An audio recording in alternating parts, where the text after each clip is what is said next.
So good morning, good afternoon, wherever you are. Welcome to today's CEOS Cultural Economics online seminar, which is part of the Association for Cultural Economics International activities. I'm Elisabetta Lazzaro, the CEOS coordinator, professor of creative and cultural industries management at the Business School for the Creative Industries at the University for the Creative Arts in the UK. Today, CEOS is on professional challenges of being an artist. We will discuss about professional versus amateur artists and established versus popular art from the perspectives of economics, sociology, history, and practice.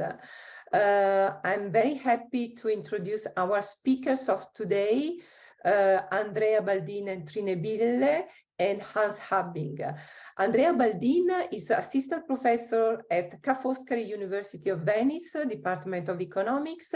Trine Bille is a professor of cultural economics at Copenhagen Business School, Department of Business, Humanities and Law.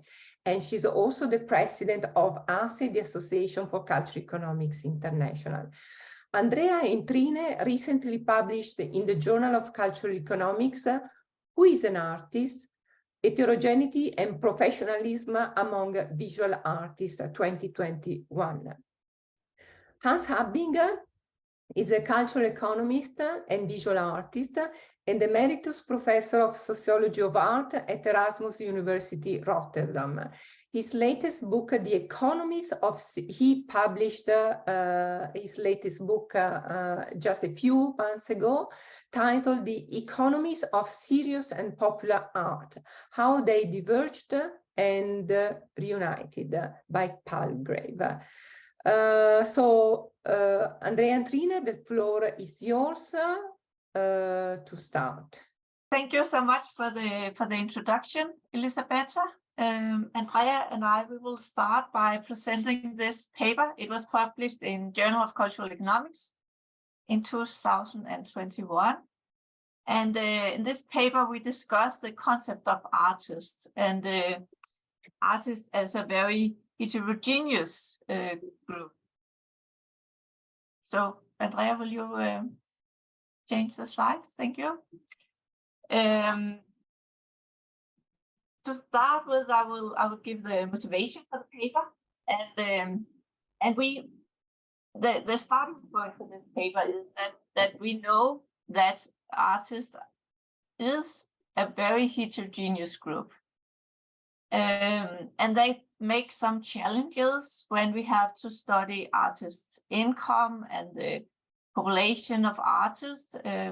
We know that empirically many studies have been done that looked into artists' income and careers. And of course, the outcome of these studies will depend on how the population of artists is defined. And if we have, depending on what kind of definition of artists we have, it can give different results. And the results can also be biased if we include artists in the group that really don't count as artists by our definition.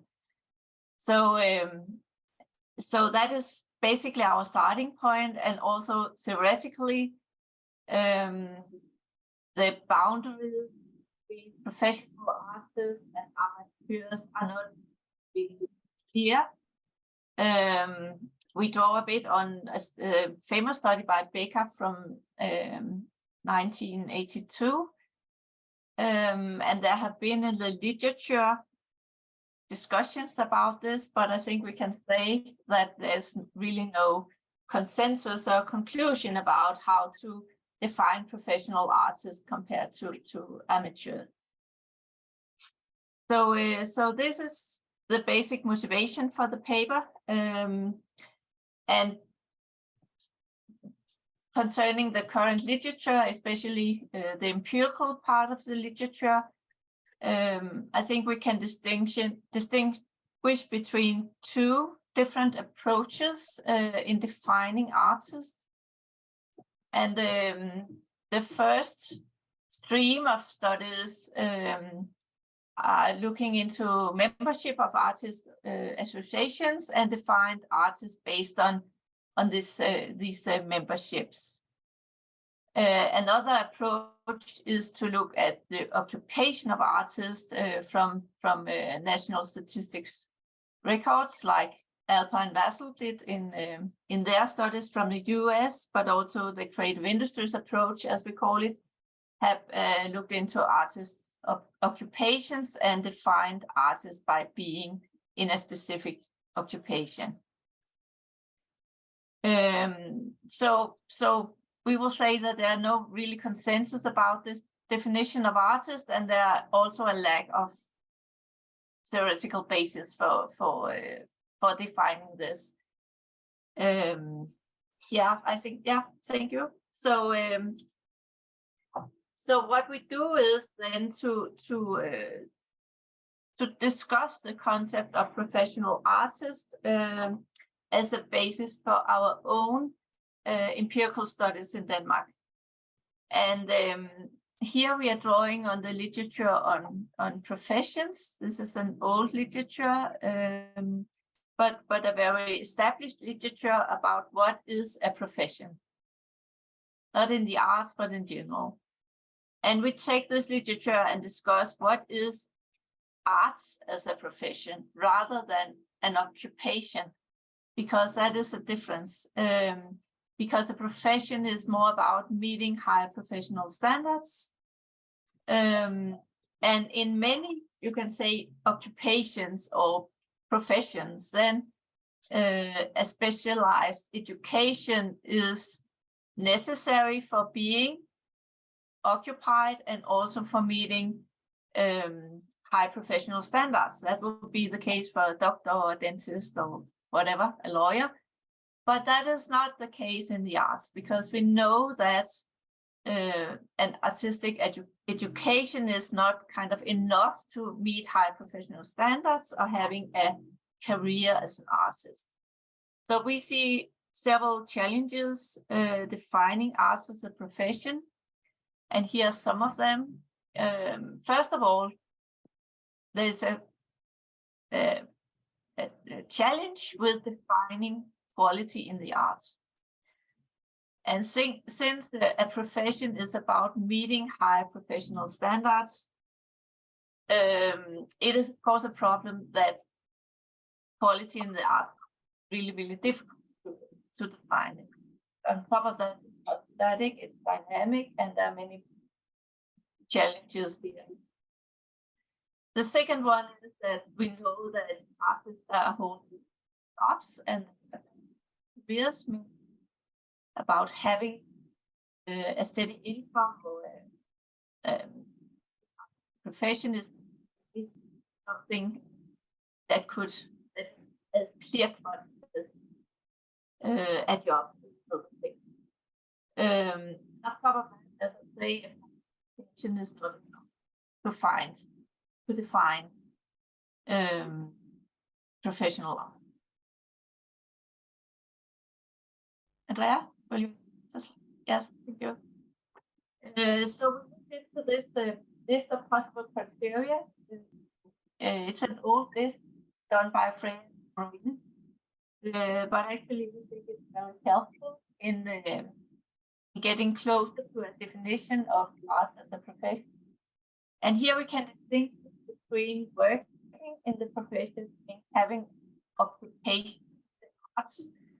And that goes with income in the art, the art who have income or time working on the art, then we can say the profession or you are in the have education. Then education is also a criteria. It's not really easy to work that, yeah, mentioned. And then meeting high professional standards can be measured in different ways. And what is normal is to look at membership in artist associations, but it could also be recognition among other artists, like receiving grants, professional art grants. And the last two ones, I think, are very subjective. The subjective evaluation of being an artist from the artists themselves, and also the reputation among the general public. And it's clear from this list that whatever you use as a criteria, it will give very different population of artists. So what we suggest here is that in order to define professional artists, we need a combination of criteria. I think we have to move on. So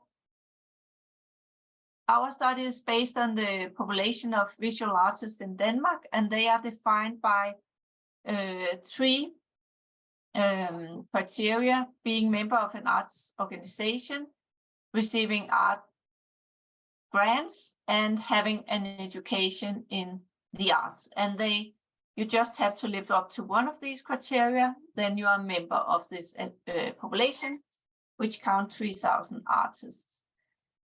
Then these 3,000 artists, they received a long questionnaire online, which they responded to. And on top of that, we merged the data from the survey to register data from Statistics Denmark, which means that we already know their income, their education, whatever, from the central registers.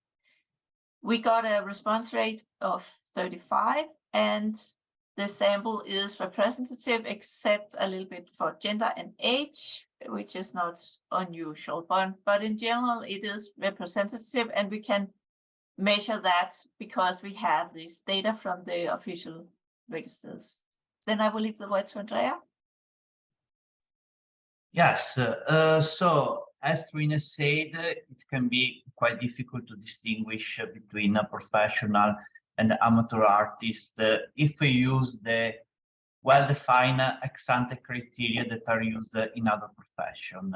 So the artist labor market is quite heterogeneous, and the boundaries that mark the distinction between professional and amateur artists are very thin. So we aim to capture such heterogeneity using a latent class model or a finite mixture model that allows us to cluster our population of artists in different classes, and each class show a particular pattern of income and working condition. So the aim of the model is to verify whether this pattern of income working conditions are related to the criteria that typically are used to define who is a professional artist. So the model is called also finite mixture model because the variables y that define the income working conditions is a mixture of a finite number k, where k is the number of classes. So k component of this variable. As variable that define the income working condition, we have the income clearly. Then we have the percentage of income that derive from the work as visual artist, from jobs that are not strictly artistic, but work in which the artists have used their skills. So an example is a teacher, income from government subsidies, and others. Then we use the percentage of working time as visual artists, jobs related to art and in other jobs.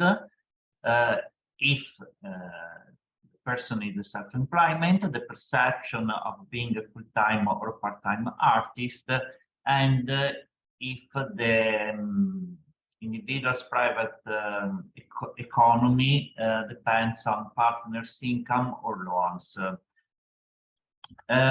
Then we use also a membership function that allows to verify whether some characteristics, denoted as X, affect the probability to belong in one class.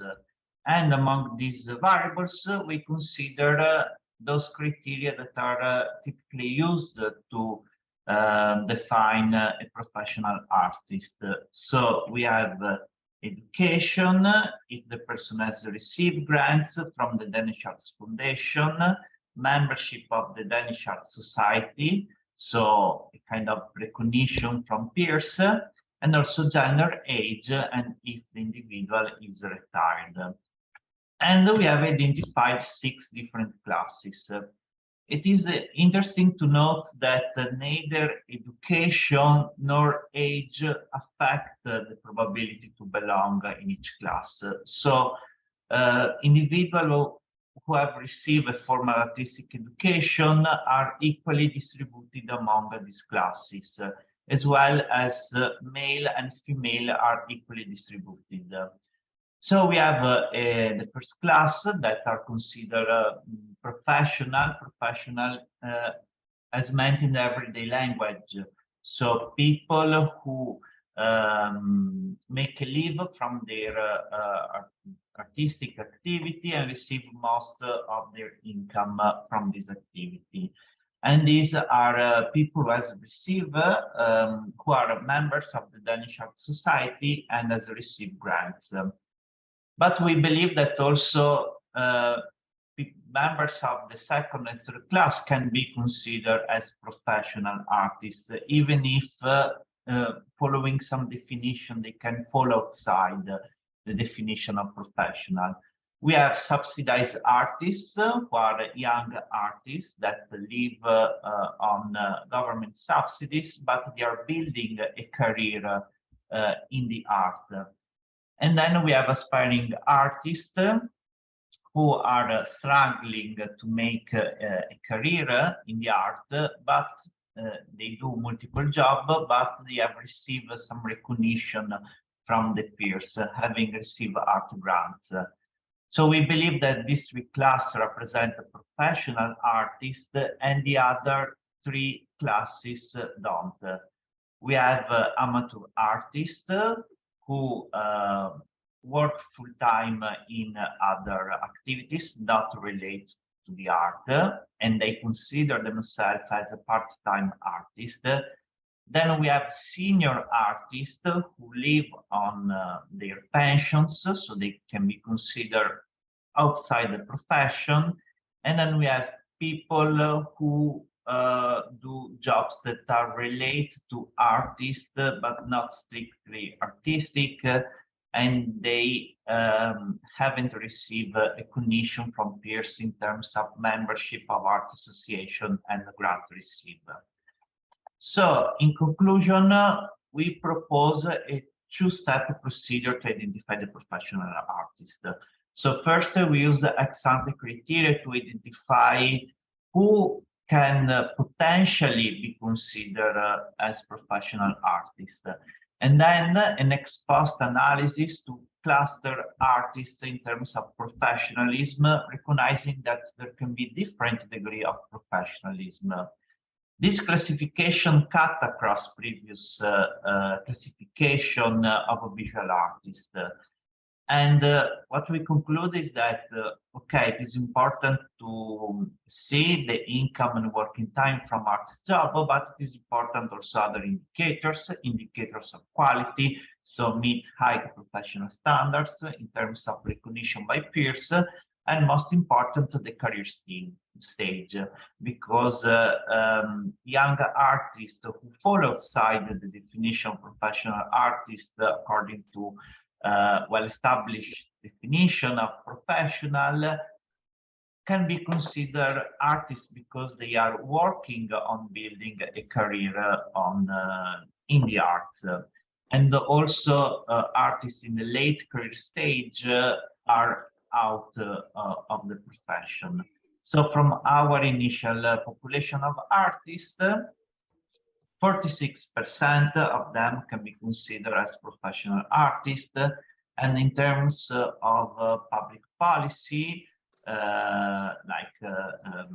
government subsidies to artists, this should be addressed to 25% of the population, of the initial population of artists, the class 2 and 3. So young artists, subsidized artists, and aspiring artists. Okay, this is our main conclusion. Thank you very much to Trine and Andrea. Now the floor is for Hans. Stopwatch. This is what I'm going to talk about, and then wait, I still have 5, but I can't move from. Well, I do this way. No. No, I can't move my. So yeah, it's based on chapter 6 of my book, and later on I will. Sorry, can you please put in a slide mode on the bottom, so we can see the full slides. You didn't see these different slides? Yeah, we can see the slides. If you can please put in a slide mode. F5, I mean, the big one, before I make some mistake again. What is the okay, slide? leave it like that. It's fine. Yeah. Okay, what I noticed is that something strange happened when I looked at the daily papers like the New York Times, the Guardian. 10 years ago or 20 years ago, there was still an art section, and this changed into an art and culture section, and it moved from above the sports section to below the sports section, which is in itself already significant. And then by now it's only a culture section, so art has dropped out, or it is part of the culture section, and even games are treated in the culture section. So it seems that the art is almost disappearing, or at least subsumed under the notion of culture. And something similar happened with the artist. He's now an artistic creator, or a creator, or even in Dutch, I don't know elsewhere, it's a maker, which is a very, very broad term, of course. Well, maybe there's less respect for art, but more likely it's very hard to draw lines, and that's why we move from arts to culture. Okay, you see the slides changing? Yeah, okay. So the boundaries are weakening between serious art and popular art, between art and entertainment. Art is anyway allowed to be entertaining, which didn't, we wouldn't say that art is entertaining 20 or 30 years ago. And then there's the division between real art and not real, or a real artist and not a real artist is also not that clear anymore. I know Baldin and Bille has done a very good job in their exercise, which I find amazing, but there are still boundary problems on the outside, you could say. And then I prefer to use the notion of self-declared artist or self-perceived artists, but it needs some kind of confirmation. And that again is something Lena and Bille and Baldin worked on. It's strange that some professional artists don't call themselves artists. I know of pop musicians for a long time, they will say, oh yeah, I'm a musician, but I'm of course not an artist. Well, I think those days are past. Okay, this one. Just a minute. Classification started in the end of the 19th century. DiMaggio describes that. So then there is suddenly what I call serious art, or serious art, or arts, and anything what was popular art was no longer art. Art becomes isolated in buildings, big theaters, museums, opera houses. Anything which is serious can enter there, but not popular art. There's a serious etiquette in these buildings. Well, you know all about it, and it sometimes still exists. And of course, popular art is no art, but sometimes parts are appropriated, like jazz, etc. I would say that by now the symbolic boundary between popular art and serious art has almost disappeared, but not altogether.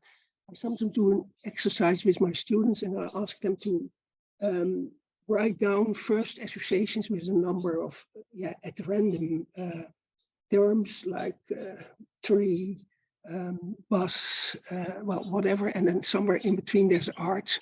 And then you notice that the first associations are all what we call highbrow art. It's Michelangelo, it's the Rijksmuseum in the Netherlands, and those kind of venues, and never Madonna or the Heineken Music Hall, which is a popular music venue in the Netherlands, very well known, but no student would put that in as an association with art. But something is going on. So I would argue that in decisions on subsidization, it still plays a role. And very telling is that it plays a role in taxation, the value-added tax. All popular music, popular arts sort of input and venues still have to pay the high value-added tax, while the established arts in venues and people don't have to. But it's on the run, because in Berlin, the Bergheim Club, which is very famous, became not that long ago, is recognized as a serious music hall and gained the same tax status in Berlin as a classic music concert venue. So now it pays the lower VAT rate. But I would think this is an example of at least part of techno being appropriated by higher educated people. So techno in general is still not real art for many people. Okay, let's go to the next slides. But there is something happening. Popular art now appears in traditional concert halls, you know, the Metropolitan Orchestra, the Danish Symphony Orchestra, and Simon Rattle. They make, well, they offer combinations in a single artwork, crossovers, you could say, or rearranged popular music like film music and offer it to a public, which they wouldn't have done 10 years ago.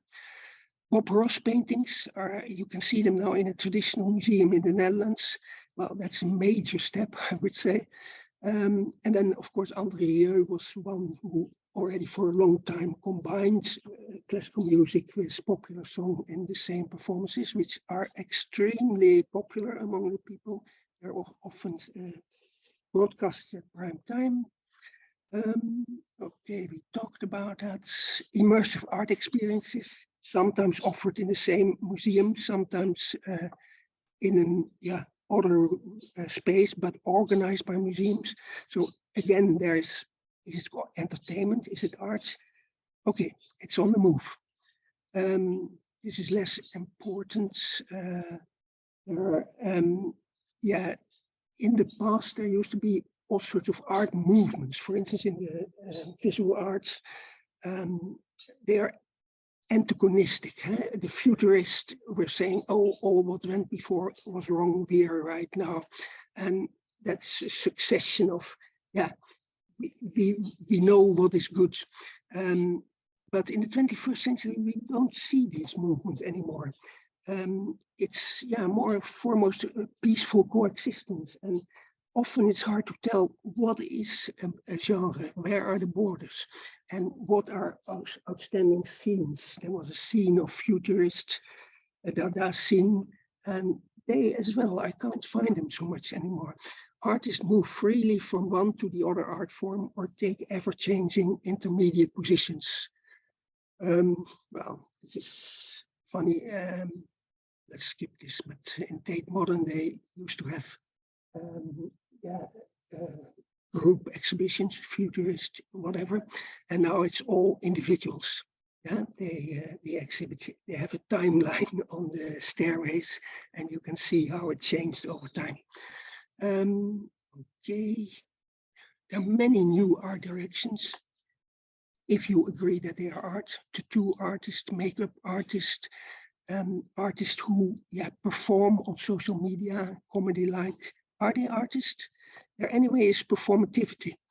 And of course, games are said to be blowing any distinction. So, well, let's talk about that later in the conversation. If the population of Andrea and Trine is too limited, it could be, but it would be have been very difficult to make research if you would have to include two artists and makeup artists, so that's not an option. Many intermediate zones, meta-genres, are genres becoming irrelevant? And then there's a critic in The Guardian who says, at a heading, genre feels increasingly irrelevant.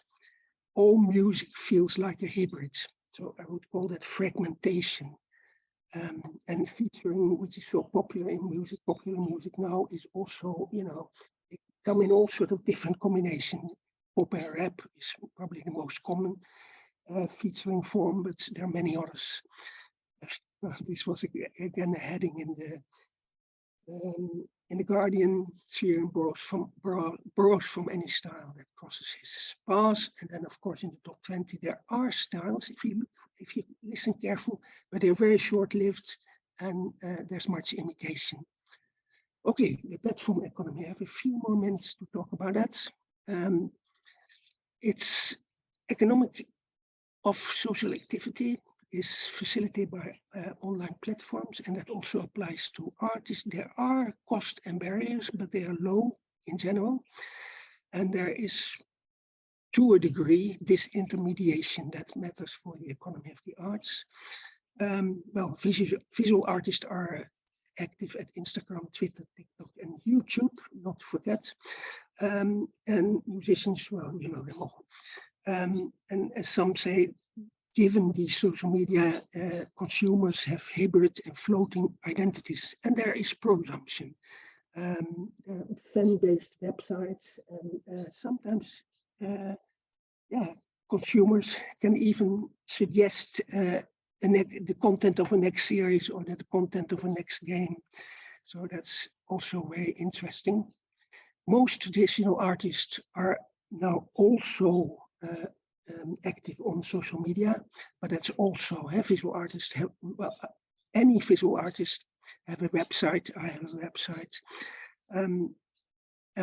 And typical internet artists increasingly are also active in the real world. A makeup artist like James Charles opens shops and is present in the real world. I would say there are 6 developments which matter. Well, there are all kinds of artists, and all, professional artists, semi-professional, amateurs. They can all participate on platforms, and on Spotify, of course, they are. You can't separate them at all. There's no way to tell is this an amateur or not. And interesting, but I won't get into this, is that thanks to in this digital world, there are new career paths developing, which we didn't know before. Monetization is still a bit problematic, but it becomes more and more easy. The platforms enable monetization of art, internet art on the internet. And I would say that if you experience art on the internet, the same art, the same painting, the same music, live or on the internet, the experience must have must differ. They must have an effect on how people experience art, and I think that's important. Okay, ever more concentration of the distribution of channels. We have to look into that because it will certainly affect the economy of the arts. Winners win more. It's not altogether sure, but I think, well, anyway, in the top of the tail, incomes are very, very hard. And then the question is, of course, does all this reduce diversity in the arts, or maybe the opposite is still possible? Earlier on in this internet age, everybody was enthusiastic about increasing diversity and maybe even democratization, but I'm not so sure anymore. Okay, you know all the story about tail, long tail, head of the tail, so I'm not going into that. But it's what matters if you want to analyze the economies of the arts in the internet age. Well, just a few of these new art specializations. Famous artists, you could say, call them visual artists if you want to. semi-grinder. I don't know if you have heard of it. Sticker artist, tattoo artist, broderie artist, graffiti artist, makeup artist. You would say it's strange, but something like James Charles, many people know of, and he is offering something like visual art. And then internet videos, often comical videos, which are immensely popular. And well, maybe somebody, you may have heard of PewDiePie. He's probably the most popular and the richest. And okay, and then there are the vloggers. Yeah, I do want to mention this. There is a lot of non-accredited arts education, of course, peer-to-peer education, but for instance, DJ producers hardly ever go to conservatories because they have little to find there, but they get education from YouTube. YouTube is an enormously important source of education. Okay, don't talk about Bohemian artists, it's in my book. Okay, we don't get into this. Yeah. Fragmentation. Yeah, standing out in the digital world is, of course, a major effort for artists, certainly early career artists. You have to have presence and performativity, and there are parasocial relationships. That's a very interesting topic, but I won't get into that. But for instance, in his early stage, Justin Bieber was very good in relating to his viewers, even though he couldn't see them, and he can still manage to have a relation to them. Okay, no barriers of entrance, fragmenting. Diversity in popular music, more or less. Diversity is of course, an important topic, and we have to distinguish between variety and diversity. Ben Hamou does so. Career paths, I mentioned that it's also in television, The Voice, I Can Dance, etc. offer career paths. Is there a reunion?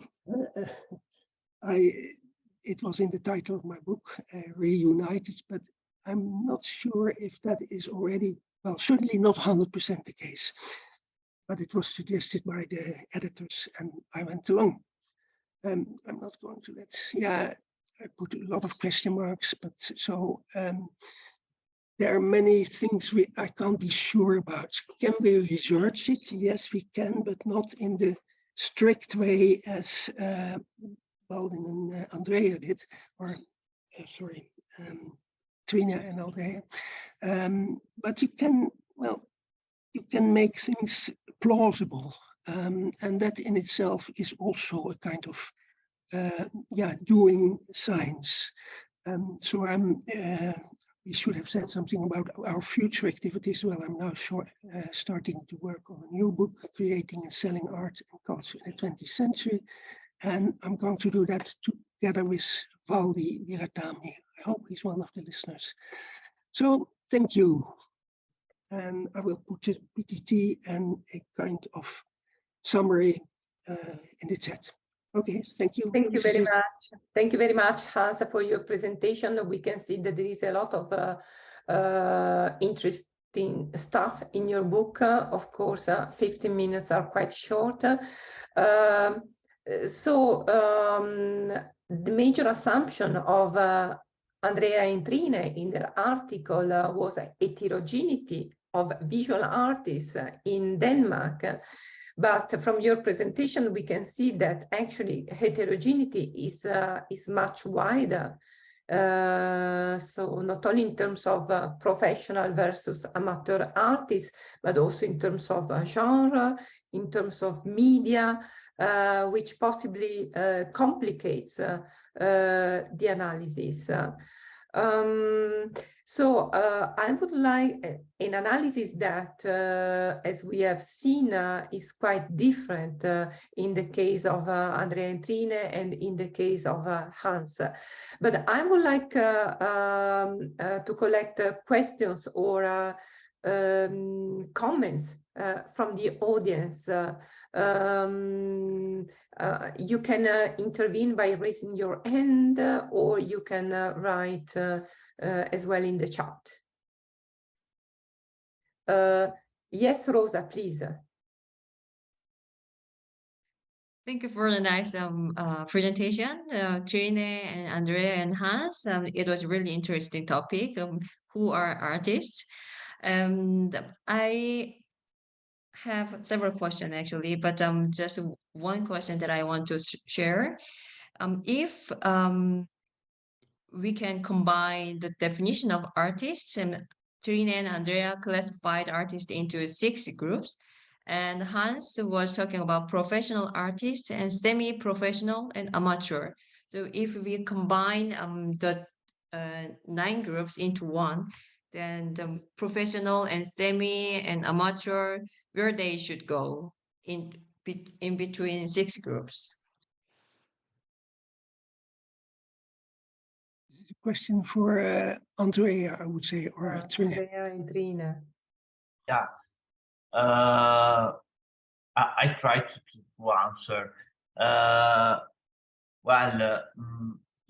In our classes, there is one that is professional as meant in the everyday language. So artists that both make a live from their work, that receive recognition from peers and so on. Maybe the other 2 classes that we consider professional because they met some criteria, but not all the criteria, maybe can be considered as semi-professional because on one side they receive recognition, but on the other side they have to do different jobs to survive because they can't make a live just from their artistic work. So maybe in this sense they can be considered semi-professionalism. Then I don't know about the 4 classes that are the seniors, that are mainly people live off their pension because in the past they were one of the 3 classes. So they are both either professional or still struggling to make live. So yeah, it's as always, it's a matter of definition, and find the definition is very difficult.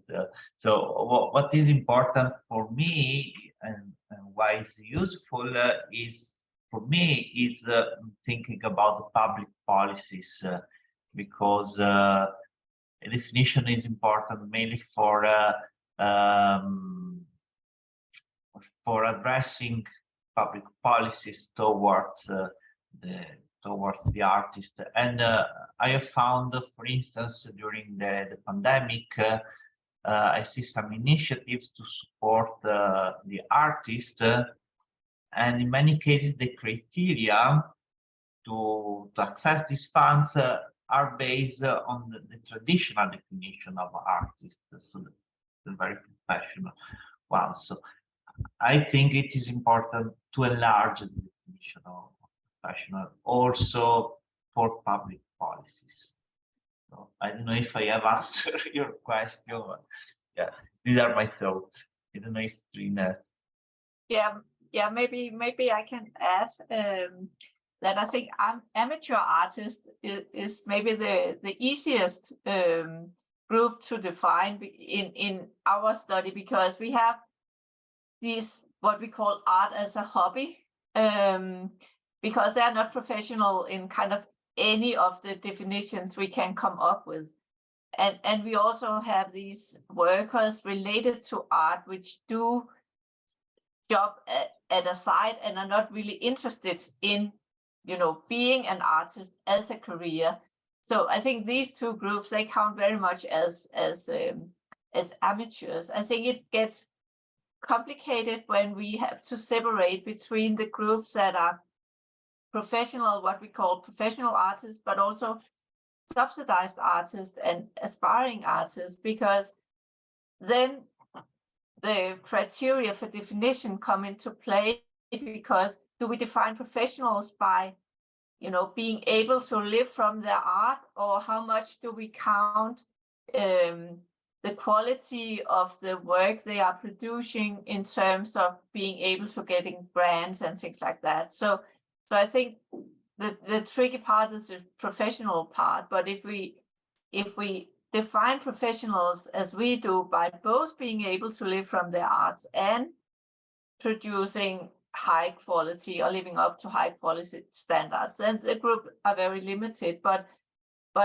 I think it's super important to take into account that these career stages. So for the subsidized artists, and especially the aspiring artists, they are very early in their career, but they put a lot of time into developing a career. So in that sense, they are also professional because they devote time to be a professional artist. So, but I think our work, it kind of make it more clear that we have to be more nuanced about these concepts and not just looking into part-time, full-time artists or whatever classification has been used in the past. And Elisabetta, when you said, I agree that kind of in that sense that you mentioned, our study could be seen maybe, or definition could be seen as more limited in a way than Hans's, because Hans, you include new genres and new way of creating arts, but I think our definition, it is very much related also to how the unions react to the development of the arts, because I think if the unions are more inclusive in a way that they say that we count in new genres, new types of making arts, then they're included in kind of our concept. But also to do empirical work, we have to make a delimitation of how do we count the artist, and in that way we need some criteria for sample selection simply.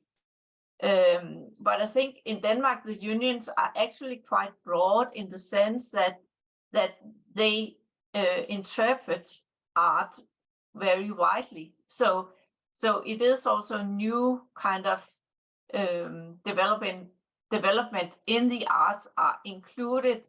People that do this are included in the unions or the associations. Yeah, thank you.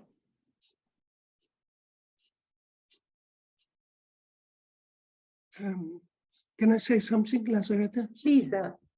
Yeah, I was wondering, Trine, yeah, you say that unions define artists quite broadly in Denmark. So then we could think, could we do the same exercise in the case of musicians?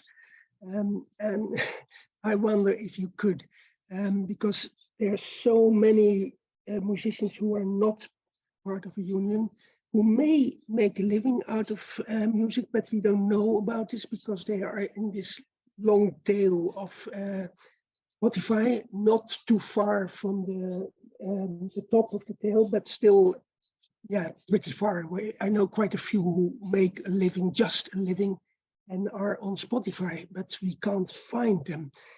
You could say a copyright organization could matter, but anybody on Spotify is automatically part of an organization. So I admire your exercise because it's a good exercise and it's good to structure thinking. But I think in other areas of the arts, we won't get very far. Is that correct, Trine? Yeah, I think this is we only did this for the visual artists, and I agree for musicians. There are other way of including the tail, kind of the long tail, because then we have new kind of we have Spotify. Everybody on Spotify could be included, and it could be really interesting to do the same exercise for other kind of artists than visual artists. We just only did it for. And then I want to make a correction. I said unions, but actually it's not unions. It's associations in a broader sense. I meant. So. Okay, I get that. There is a question from Aneta. Aneta, would you like to intervene? Yeah, hello everybody, and thank you very much for your presentations. Yeah, the definition of an artist, it was fantastic task. This is not really a question I have, but just to bring you a little example from Poland, because it's been 3 years that a law of rights of professional artists is under discussion, tool of public policy. So I just wanted to give you an example how in the proposition of this law, the definition of a professional artist was resolved, in fact, because it is compared to your analysis, this is a really simplistic approach. So in this project of law, the professional artist is defined as just a person who applies to a union and their achievements, artistic achievements, and the union, artistic union, respective artistic union for respective artistic profession just checked, okay, you are an artist and you are not an artist. And this is it. So just to, to give you an example that cultural policies sometimes just work in a very, very simplistic way without taking into consideration a different aspect, because I think that such an approach, when we are talking about some young artists, they cannot be included, for example, into the category of professional artists, because their achievements are not big enough to be just, stamped. That's just to give you such an example. Perhaps would the speakers like to react to Annette's point? Yes, Trine. Yes, thank you for the comment, and I think that is a really interesting to hear, because I think we lack this. We lack more kind of studies in order to make better policy for the artists, and you can say that we think that the aspiring artists and maybe also the subsidized artists are the early career artists that are not able to live from their arts, and they are the ones that really need support, not the professional artists that are already able to live from their arts and have made a career. So I think in terms of cultural policy, I think it needs to be much more nuanced, and we need to find also better instruments in order to be able to make a better policy for the artists. And we also know from Hans's earlier work that of course there are problems in subsidizing the artists, but that is exactly also because we don't really have good categories or good criteria for making art support or support to artists. So I think the development in this kind of field is really important for making better measures in policy. Hans, would you like to also react to Annetta's comments? No, not really. Apart from the fact that in policy, they still make a distinction between popular and serious art, but that's what I said. So thank you. Okay. I wanted also to highlight some of the main conclusions of the main findings by Andrea and Trine. That is the importance of quality indicators in distinguishing between professional and non-professional artists, such as peers recognition, and career stage. So perhaps there is also a relationship between the two. And I would like, in connection to that, to announce an international workshop that will take place next month from 14th and 16th of April at Louisiana State University in the United States on the gatekeepers on the art market, because peers can be, as a matter of fact, considered as very important gatekeepers in the art market, and especially for living and following Annetta's point, especially younger emerging artists. So would you like to react on this point of who finally or what finally establishes what is a professional artist and what is not, especially in early careers?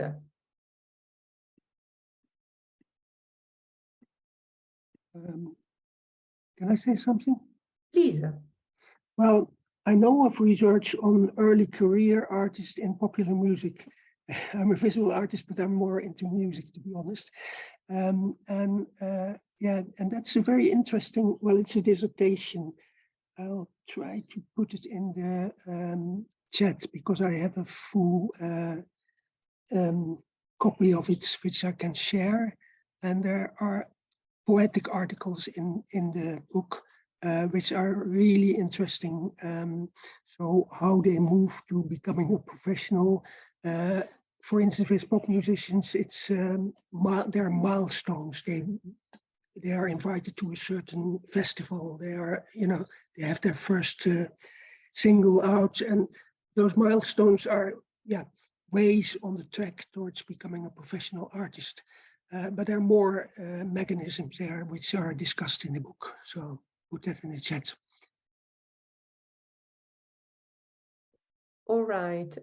So thank you so much. Unfortunately, our seminar has come to an end because it's already past 10 o'clock here in the UK. So I would like to thank very much our three presenters of today, Trine, Bille, Andrea, Baldin, and Hans Abbing. We share with you again the links to their latest publications, among their latest publications, and we look forward to seeing you again next month for another edition of a Cultural Economics online seminar. Thank you so much and have a nice rest of the day. Thank you, Elizabeth. Thank you, everybody. And thank you, everybody. Good to see you. Bye-bye. Bye.